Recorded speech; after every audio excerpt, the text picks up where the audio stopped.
The door is open, sanctions have been suspended, and investors are lining up. Myanmar is being described as Asia's last frontier economy, and everyone, it seems, wants a piece of it. Sectors where Japanese, just the first visit was sufficient to understand the sheer potential that this country has. But is the country that was shunned by the world for 5 decades prepared for the anticipated stampede? If you come here and you cannot feel the opportunities that are open, then I think you have a problem. You probably shouldn't be here in the first place. There's an enormous sense of excitement here in downtown Yangon, and there are signs of the amazing social, political, and economic transformation underway in just about every direction you look. People are enthusiastic about the country's prospects, and there are immense opportunities for international investors. But as the country enters a new era, there are still major challenges ahead. I'm NewsAsia, and this is the new Myanmar.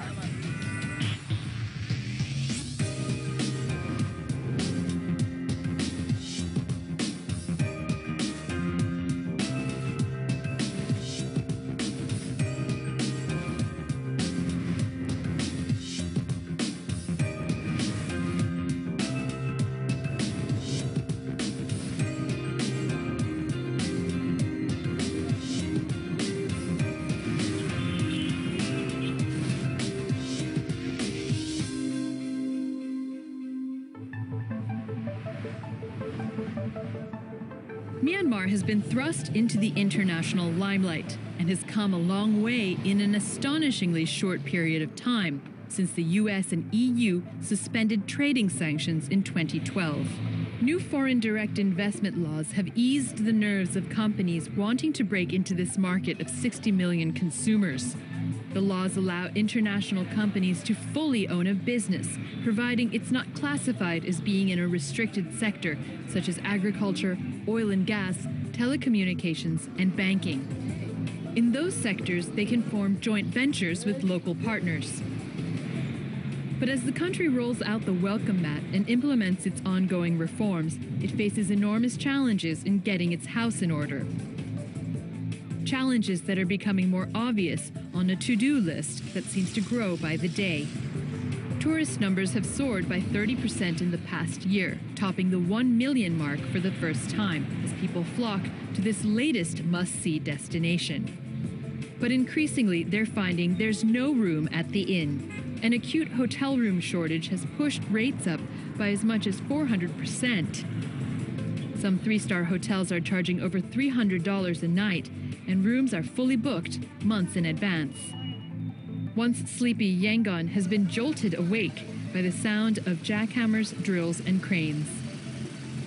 New developments are springing up everywhere, fulfilling the demand for luxury condos, hotels, and desperately needed office space. Capacity is certainly a constraint, and that is to be expected because they have been closed for a long time. Traffic congestion has worsened as 10,000 new vehicles have taken to the potholed roads in less than a year. Air pollution is reaching alarming levels. Transport and telecommunications improvements are in the pipeline, but will take time. Decades of isolation have left the country with a weak education system, feeble banks, and poor infrastructure. Things that we take for granted in other countries, like a functioning cell phone network, internet access, and continuous electricity supply, even ATMs, are still a novelty here. We need everything, but you have to make a choice. I guess we need investment in infrastructure, we need investment in education, and we need investment in capacity building. Serge Pun knows what it's like to start from scratch. Pun's ethnic Chinese family lost everything when they were kicked out of Myanmar following the 1962 coup. They fled to China only to be caught up in the Cultural Revolution, during which he spent 4 years in a labor camp. in a way, I don't have any regrets about my hard time in China. I think it has given me a very good foundation. Politically, also, I mean, it's enabled us to have a much sharper sort of sensitivity to political movements, Sure. to understanding the underlying nuances of human behavior, psychological effects, and motivations, people's motivations. And these actually have been very, very helpful for me in business. He returned to Myanmar for a holiday in 1990, but had no intention of staying. I went to my old school. I felt quite sad because it was very dilapidated, and the education standards have really slipped. And then I walked the streets that we used to play football as kids, lakes that we used to fish, and I couldn't resist. I just jumped into the lake to swim, just for the sort of nostalgic sentiment. And finally, I realized that the lure of coming back is very, very strong. So I decided that, fine, I'll come back. And in 1991, I set up SPA Myanmar and started what has now been a 21-year journey. Serge Pun and Associates, or SPA, which started as a small enterprise, has grown into one of Myanmar's most successful corporations, a sprawling empire comprising some 40 businesses, including the Yoma Bank, as well as property development, agribusiness, and medical services. Pun also runs Myanmar's only listed company, Singapore-listed Yoma Strategic Holdings, which is valued at around $300 million US. He's done it tough, but he's also done it legally, in a country that for decades has had a deeply entrenched culture of corruption. Coming up, why they call him Mr. Clean, and his warning to multinationals: invest ethically, legally, and avoid corruption and cronyism.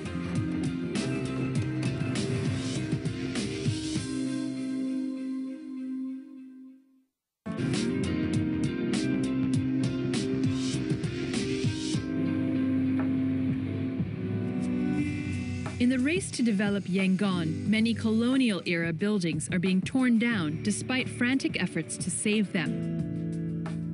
However, some developers, including Serge Pun, are incorporating the old with the new. Built in 1887, the former Ministry of Railway headquarters is one of Yangon's most remarkable old colonial buildings. It's fallen into disrepair, but SPA and Yoma plan to restore the building and develop it into a 5-star hotel. It will be the centerpiece of the 10-acre, $350 million Miyata development, a mixed-use residential, commercial, retail, and hospitality project in the heart of downtown Yangon. Under military rule, companies would have had to fork out millions of dollars in bribes and kickbacks to win concessions like this, something Serge Pun has steadfastly refused to do throughout his career. Mr. Pun, you're not just referred to as Mr. Pun, but you also have a nickname, Mr. Clean. How did you get this nickname? What does it mean? I don't know how I got this nickname. I think somebody wrote an article some years back and used that as a headline, and then it just stuck. So I think it refers to the fact that over the years, we have, as a company, and myself as an individual, been maintaining a very strict principle of doing business in a responsible way, not paying any bribes of any shade. And has that decision made things difficult for you at times? Let's put it this way. In the 20 years of our existence here, it had no effect. And in fact, it was a very positive factor in our growth for the first 13, 14 years. Yeah. Okay. In the last 5, 6 years, I lament to say that, corruption, graft, cronyism was running amok. Now, the election came, and we have a new government that is very transparent, very clean, try very hard to real political reform. And so it happens that our principles and the way we do business happens to be in the right sort of a right track, you see, and we have benefited from that lately. Foreign investors have cited corruption, graft, and cronyism among their major concerns in terms of doing business in Myanmar. But PUN is helping change this image and warns international companies to resist such illegal practices. Well, firstly, I think about corruption, I think that there's a myth that you can't get, anywhere unless you pay somebody off. I would categorically say that it's a total myth. That you do not need to pay anybody. And in fact, you should not pay anybody to get a project. It's very important because I think cleaning it up and adhering to responsible business practices is the only way that economic development will be sustainable. Many global giants have been quick to take advantage of the new opportunities. Singapore and Thailand already have a large presence in the country, and big multinationals are also setting up. General Electric, Ford, Google, and reestablishing its presence for the first time in 6 decades, Coca-Cola. Coca-Cola plans to invest $90 million in new factories and spend $3 million on job creation programs. Pepsi has also returned, setting the stage for a battle between the two rivals in the soft drink market, worth an estimated $100 million a year. Coca-Cola remains the world's largest drink maker, and with its return to Myanmar for the first time since 1953, now North Korea and Cuba are the only countries where it doesn't operate. We have to start the whole operation from scratch, which included starting to get to know the country, the distribution system, the consumer, the customer, the different channels, and getting to know the different key constituencies in the country to start to navigate and understand how we could start to ramp up our activities and our investments there. Multinationals have the money and means to move into Myanmar relatively easily. But what about the smaller investors who lack startup capital? What I believe Myanmar will go through in terms of its evolution from the central plan economy to market economy, from the dictatorship to democracy, this once-in-a-lifetime opportunity is something that I would like to be part of it. Alisher Ali has never been afraid of taking chances. He made his fortune by investing in so-called high-risk emerging frontier economies that less tenacious investors shunned. His latest venture is Mandalay Capital, Myanmar's first investment bank. We moved from Mongolia, where we spent the last 4 years, and my firm, Silk Road Finance, has been a pioneer in developing capital markets in Mongolia and helping that country attract international investments. That experience gave me confidence in coming here and starting a business from scratch. It shows you that Mandalay Capital is cultivating a new generation of local entrepreneurs. Also, I think. Among them is Nay Ong. How are you? Nice to meet you. I'd like to introduce. A Stanford graduate, he left a high-paying job at Google to take his place among a wave of returning Burmese seeking to get a foothold in the new Myanmar. Nay Ong's online travel portal, Owe, began as a one-person operation in a coffee shop. He now has his own office and a staff of 20. While he admits it's a challenge in a country where internet penetration is low and connection speeds snail-paced, Neong has no regrets about coming back. You worked for Google, I mean, one of the best companies to work for in the world. Were there people, your parents or other people, who are familiar with Myanmar and they said, you have a good job, stay where you are? I made a decision about a year and a half ago. I didn't even tell my parents I was going to come back. So what happened was, I quit my job and I started preparing. And 1 week before I came back, I called my dad. Okay. He said I was going to come back. So he paused for a moment and it's like, okay, I knew that if I told him in advance, then he might get worried, he might get concerned. But on the other hand, I felt so convinced and so comfortable that this is the moment that I needed to come back. The thing that really appealed to me was to come back, play a role in actually contributing to the society, enabling small and medium businesses, enabling consumer. That side also appeals to me. Coming up, the money's pouring in, but are the average people benefiting? This huge gold rush, this massive rush of investment in the country is actually threatening local communities.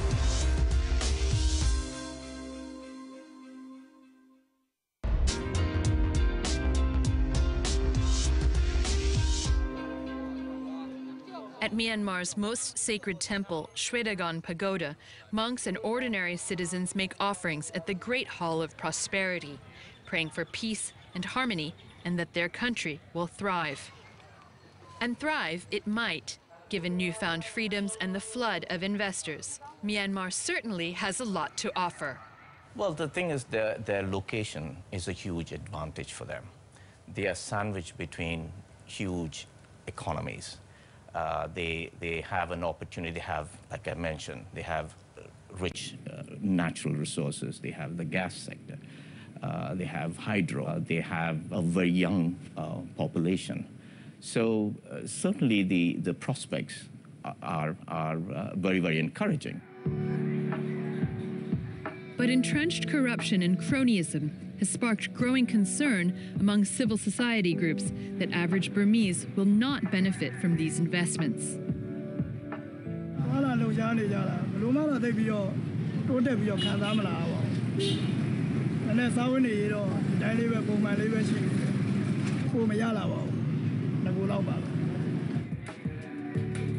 The World Bank is attempting to redress this, returning to the country for the first time since 1988 and announcing an $80 million grant aimed at rural development. So these are small projects, but what is so unique about these projects is this is the first time where it's going to be bottoms up. The villagers will decide what they want, rather than it being top-down and coming from the ministries. The villagers will decide. It could be a school, it could be a clinic, it could be roads, it could be digging a well, but they will consult, they will decide, and there are grants, community grants which will be provided, and they will use that to implement these projects. So these projects will not only create jobs, it'll build capital stock, but more importantly, it'll bring this model of people-centered development. So get the people involved. But grassroots groups say the nation's poor may lose out. Earlier this year, we held a workshop on business and human rights where 60 grassroots activists came to participate. And the general feeling from the ground was that this huge gold rush, this massive rush of investment in the country is actually threatening local communities because it makes them more vulnerable to displacement, it makes them more vulnerable to environmental destruction, and it makes them more vulnerable to inflation. Local news media have reported an epidemic of so-called land grabbing, where people are forced out of their homes or off their land, often without compensation.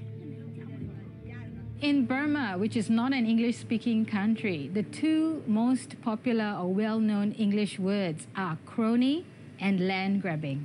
Because what we're seeing across the country is a pattern of land grabbing by military and by cronies who are speculating in property, but also wanting to grab land so that they have land to become partners with foreign investors. The World Bank says it's trying to prevent this. The bank does not tolerate corruption, and we have systems in place to ensure that the projects and the funds go to the projects which they intend to go.